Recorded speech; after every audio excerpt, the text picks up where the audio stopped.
நிறைய குடும்பத்துல பிரச்சனை வர்றதுக்கு காரணம் என்ன தெரியுமா?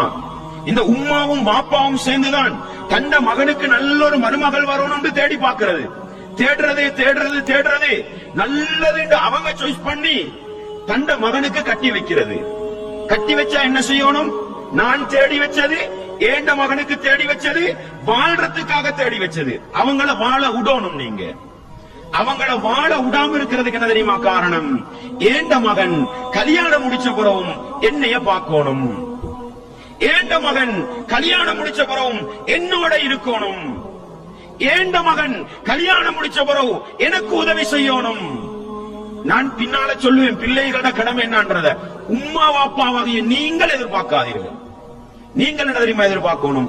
நான் என் பிள்ளைய வளர்த்ததும், என் பிள்ளைக்காக உலகத்தில் பாடுபட்டதும், என் பிள்ளைக்கு நல்ல ஒரு மருமகளை தேடி முடிச்சு வச்சதும் அல்லாஹ்வுக்காக.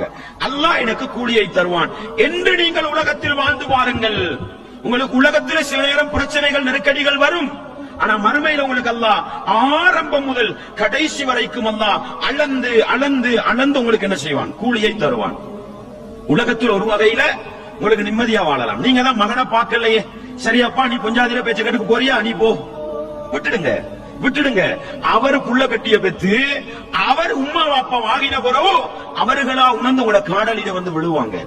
அன்பாண்டவர்களே, இஸ்லாமிய உறவுகளே, நீங்கள் முழுக்கவும் கூலியை எதிர்பார்க்க வேண்டியது படைத்தவன் அல்லாஹ்விடத்தில தான். இன்றைக்கு நிறைய குடும்பத்துல பிரச்சனை வரதுக்கு என்ன தெரியுமா காரணம்? ஏண்ட மகன் என்னைய பார்க்கிறது இல்ல, ஏண்ட மகன் என்னைய கணக்கெடுக்கிறது இல்ல, நான் தேடிக்கொண்டு வந்த மருமகள் என்னைய திரும்பி பார்க்கிறது இல்ல.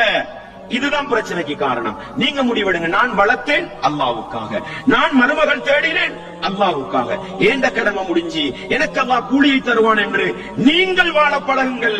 உங்களால உங்களோட மகண்ட வாழ்க்கைக்கு, உங்களால உங்களோட மகளோட வாழ்க்கைக்கு பிரச்சனை வராது. அவங்க சந்தோஷமா வாழ்வாங்க. அவங்களோட சந்தோஷம் இஸ்லாமிய முறைப்படி இல்லைண்டா என்ன நடக்கும்ன்றதை நான் இரண்டாவது கட்டமா சொல்லி காட்டுறேன்.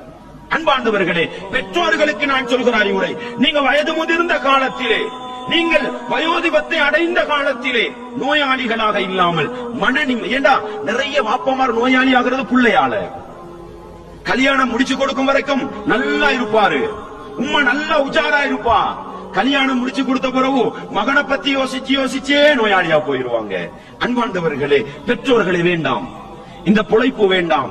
இஸ்லாம் பெற்றோர்களுக்கு சொன்ன ஆழமான ஒரு அறிவுரையை பாருங்கள். பெற்றோர்களுக்கு அல்லாஹ் சொன்ன ஒரு ஆறுதலை பாருங்கள். நபிகளார் ஸல்லல்லாஹு அலைஹி வஸல்லம் அவர்கள் சொன்னார்கள், ஒரு நாள் நபிகளார் ஸல்லல்லாஹு அலைஹி வஸல்லம் மஜ்லிஸுக்கு ஒரு பெண்மணி வருகிறார். ஆயிஷா நாயுடைய வீட்டுக்கு வராங்க. ஒரு பெண்மணி வருகிறாள், 2 பெண் பிள்ளைகளையும் சேர்த்து அழைத்து வருகிறாள். பிச்சை கேட்டு வாராள். ஆயிஷா நாயி சொல்றாங்க, என் வீட்டுல ஒரு ஈத்தம்பழத்தை தவிர வேற எதுவுமே இருக்கல்ல, என் வீட்டுல ஒரு ஈத்தம்பழத்தை தவிர வேற எதுவுமே இருக்கல்ல. 2 பொம்பளை புள்ளைய கூட்டிக்கிட்டு இந்த உம்மா வந்து கை நீட்டே கேட்கிறா, நான் என்ன செஞ்சேன்? எனக்கிட்ட இருந்த ஒரு ஈத்தம்பழத்தை அந்த தாயார் கையில கொடுத்தேன். அல்லாஹு அக்பர். அந்த தாயார் என்ன செய்கிறார்? அந்த 2 ஈத்தம்பழத்தையும் பிச்சு 2 பொம்பளை புள்ளைக்கும் 2 பேருக்கும் அரவாசி கொடுத்துட்டு சும்மா காமத், அந்த புள்ளகள் தின்னும் வரைக்கும் இருந்து போட்டு ஃபஹரஜத், வெளியாகி போயிட்டா. அன்பாண்டவர்களே, இப்பொழுது நபிகளார் ஸல்லல்லாஹு வீட்டுக்கு வராங்க. ஆயிஷா நாயகி தந்த கண்ணால கண்ட இந்த காட்சியை அப்படியே எடுத்து சொல்றாங்க. நபிகளார் ஸல்லல்லாஹு அலைஹி வஸல்லம் அவர்கள் பிள்ளைகளுக்காக கஷ்டப்படுகின்ற அந்த பெற்றோர்களுக்கு சொன்ன ஆறுதல் செய்தி என்ன தெரியுமா? மன் யலி மின் ஹாதிஹில் பனாத்தி ஷைஅன் அல்லது மனுபுதுலிய மின் ஹாதிஹில் பனாத்தி ஷைஅன்.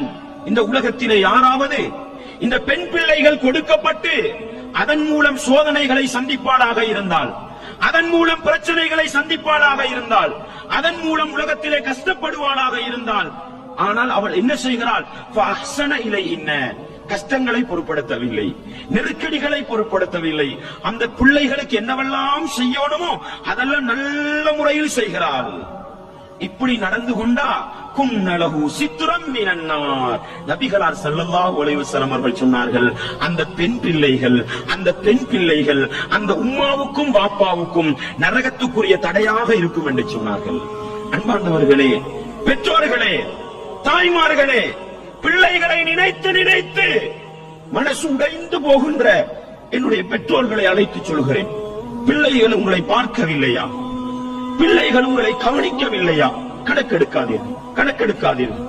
அல்லாஹ் நான் என்னுடைய பிள்ளையை வளர்த்ததற்காகவும், என்னுடைய பிள்ளைக்கு நான் நல்லது செய்ததற்காகவும், என்னுடைய பிள்ளைக்கு நல்ல ஒரு மருமகள் வர வேண்டும் என்பதற்காக நாளாக ஊராக திரிந்து நல்ல ஒரு மருமகள் தேடிக் கொடுத்தேனே, இன்றைக்கு என்னை கணக்கெடுக்கவில்லையா? மறுமையில் அல்லாஹ் எனக்கு உதவி செய்வான் என்று பிள்ளைகளிடத்தில் எதையும் எதிர்பார்க்காமல் வாழுங்கள். நிச்சயம் உங்களுக்கு சுவர்க்கம் ஒதுங்கும் இடமாக இருக்கும். நிச்சயம் சுவர்க்கம் ஒதுங்கும். ஏனென்றால் சில ஊர்களுக்கு போகிற நேரம் சில முடிவெடுத்த மனிதர்கள் பிள்ளைகளை பத்தி எங்கள்கிட்ட வந்து கதைக்கிற கதை எங்கட கண்ணை கலக்கி விட்டுடுது, எங்களை அலச்செஞ்சிடுது. உள்ளத்துள்ள கவலைகள் அப்படியே தந்த புள்ள கிட்ட கொற்ற நிலைமையில இல்ல, தந்த மகள்கிட்ட சொல்ற நிலைமையில இல்ல, யாருக்கிட்டையாவது சொல்லணும்னு அப்படி வந்து சொல்றாங்க. எங்கட மனசு அப்படியே உடைஞ்சு போயிடுது. நான் சொல்கிறேன், அப்படிப்பட்ட பெற்றோர்களுக்கு, அப்படிப்பட்ட தாய்மார்களுக்கு சொல்கிறேன், உங்களுடைய பிள்ளைகளை ஒழுக்கமாக வளருங்கள், நல்ல முறையில் வளருங்கள். அந்த பிள்ளைகளுக்கு எந்த சந்தர்ப்பத்திலும் துஆ கேட்பதை விடாதீர்கள். நீங்கள் உங்களுடைய கடமையை செய்யுங்கள். உங்களை பார்க்காத பிள்ளைகளை பதுவா செய்யாதீர்கள். உங்களை எட்டு உதைந்த பிள்ளையை கூட நீங்கள் பதுவா செய்யாதீர்கள். யா அல்லாஹ், என் பிள்ளைக்கு நேர்வழிய கூடிய அல்லாஹ், என் பிள்ளையை நான் நல்லா வளர்த்தேன் யா அல்லாஹ், என் பிள்ளைக்கு ஹிதாயத்தை கூடிய அல்லாண்டு படைச்ச ரப்பு கிட்ட முறைப்பாடு செய்யுங்க. அந்த பிள்ளைகிட்ட நீங்க எதையுமே எதிர்பார்க்காதீங்க. உங்களுக்கு உலகத்துல நிம்மதியா வாழலாம், மறுமையில் உங்களுக்கு சுவர்க்கம் காத்துக் கொண்டிருக்கும். அன்பார்ந்தவர்களே, இஸ்லாமிய உறவுகளே, ஏனென்று சொன்னால் நம்ம வளர்த்ததுக்கு பின்னால பிள்ளைங்களை திருப்பி பார்க்கலன்னா கவலைப்படுறோம், கை சேதப்படுறோம். அதுக்கு முன்னால நீங்க ஒரு கட்டம் யோசிச்சு பாருங்க. உங்களோட பிள்ளைய 10 வருஷம் வளர்த்தீங்க, 11வது வயசுல மௌத்தா போனா உங்களுக்கு அந்த புள்ள ஒன்றுமே செய்யலையா? அந்த புள்ள கல்யாணம் முடிச்சு உங்களுக்கு ஒரு பெருநாளைக்கு ஒரு புடவை வாங்கி தரத்துக்கு முன்னால மௌத்தா போயிட்டது. அப்ப அந்த பிள்ளையோட உதவி உங்களுக்கு இல்லையா? அன்பாண்டவர்களே, படைத்தவன் அல்லாஹ்வுடைய இரக்கமும் பாசமும் எந்த அளவுக்கு இருக்கிறது தெரியுமா? ஒரு மனிதனுக்கு, ஒரு உம்மா வாப்பாவுக்கு ஒரு பிள்ளை கிடைக்கிறது. கிடைத்த பிள்ளை மரணித்து விட்டாலே அந்த பிள்ளையை வைத்து அல்லாஹ் என்ன செய்கிறான்? சுவனப்பாதையை இலகுபடுத்தி கொடுக்கிறான் என்று சொன்னார்கள். நீங்க அந்த பிள்ளை 20 வருஷம் 30 வருஷம் ஒழுக்கமா நல்லா வளர்த்தால் இது உங்களுக்கு போதும். இஸ்லாமிய தாய்மார்களே, பெற்றோர்களே, இது உங்களுக்கு போதும். இதை விட நீங்க வேறு எக்ஸ்ட்ரா எதிர்பார்க்கும் பொழுது உங்களோட புள்ள என்ன தெரியுமா சொல்லும்? என் வாப்பாவாலதான் என் குடும்பத்துக்கு பிரச்சனை, என் உம்மாவாலதான் எனக்கு நிம்மதி இல்லைன்னு சொல்லும். அல்லாஹ்வுக்காக சொல்றேன், நீங்க பெத்தது போதும் அந்த புள்ளைக்கு. ஆனா அந்த புள்ளைகிட்ட அந்த வார்த்தையை கேட்காதீங்க, அந்த புள்ளைகிட்ட அந்த வார்த்தையை கேட்காதீங்க. அது நன்றி கட்ட புள்ள. அந்த புள்ளைக்கு மறுமையில சுவர்க்கம் கிடைக்க மாட்டதை நான் சொல்றேன். ஆனா நீங்க எதிர்பார்க்காதீங்க, நீங்க எதிர்பார்க்காதீங்க. நீங்க பெற்றது அவனுக்கு தெரியாது, நீங்க வளர்க்கிறதுக்கு கஷ்டப்பட்டது அவனுக்கு தெரியாது. அவன் கண்ணுக்கு இப்பொழுது விளங்குறது ஒரு குஞ்சாதி மட்டும்தான். அவன் எல்லாத்தையும் மறந்து நன்றி கிட்டவனாக சொல்லுவான், இந்த உம்மாவாலதான் என் வாழ்க்கைக்கு நிம்மதி இல்ல, இந்த வாப்பாவாலதான் என் வாழ்க்கைக்கு நிம்மதி இல்ல. வேண்டாம், நீங்க சொல்லுங்க, நான் முடிச்சு தந்துட்டேன், பணி வாழ், நீ நிம்மதியா வாழு, நீ சந்தோஷமா வாழு, எனக்கு மறுமையில் அல்லாஹ் சுவர்க்கத்தை தருவான் என்று நீங்கள் பாதை நெடுகே படுத்தாலும் பரவாயில்லை. உங்களை எதிர்க்கின்ற, உங்களை விமர்சிக்கின்ற பிள்ளைகளுக்கு பதுவா செய்யாதீர்கள், பிள்ளைகளுக்கு பதுவா செய்யாதீர்கள். நீங்க உங்களோட பாட்டுல போங்க. நீங்க பெத்தத்துக்காகவும் நீங்க வளர்த்ததுக்காகவும் அல்லாஹ் உங்களுக்கு அருள் புரிவான். இது நான் பல குடும்ப பிரச்சனைகள்ல முகம் கொடுத்து பல பெற்றோர்களுடைய பிரச்சனைகளை உள்வாங்கி இந்த பெற்றோர்களுக்கு நான் சொல்கிற அறிவுரை. எனவே அன்பாண்டவர்களே, பெற்றோர்களே, இந்த ஒரு அறிவுரையை நீங்க கடைபிடிச்சுக்கங்க. உங்களால உங்களோட பிள்ளைட வாழ்க்கைக்கு பிரச்சனை வருமாறு உங்களுக்கு மறுமையில மிகப்பெரிய கூலிகள் அடைஞ்சு கொள்ளலாம். ஆனா உன்ன சொல்றேன், நீங்க உங்களோட பிள்ளைய பெத்தெடுத்து 10 வருஷம் 20 வருஷம் 25 வருஷம் 30 வருஷம் படாத பாடுபட்ட அந்த பிள்ளைய ஆளாக்குறீங்க, வளர்த்தெடுக்கிறீங்க. இதெல்லாம் நீங்க வீணாக்கிட கூடாது. சில நேரம் உங்களோட புள்ள செய்யற அநியாயத்தால, உங்களோட புள்ள செய்யற துரோகத்தால நீங்க என்ன தெரியுமா சொல்லுவீங்க? செஞ்சதெல்லாம் சொல்லி காட்டுவீங்க. அடே, உனக்கு நான் செஞ்ச உதவியை மறந்துட்டியாடா, உன்னைய வளர்க்கறதுக்கு நான் எவ்வளவு கஷ்டப்பட்டேன் தெரியுமாடா, இதெல்லாம் ஒவ்வொன்றா சொல்லி காட்டுவீங்க. நீங்க சொல்லிக்காட்ட உங்களுடைய நன்மைகள் எல்லாம் அழிந்து கொண்டு போகும்.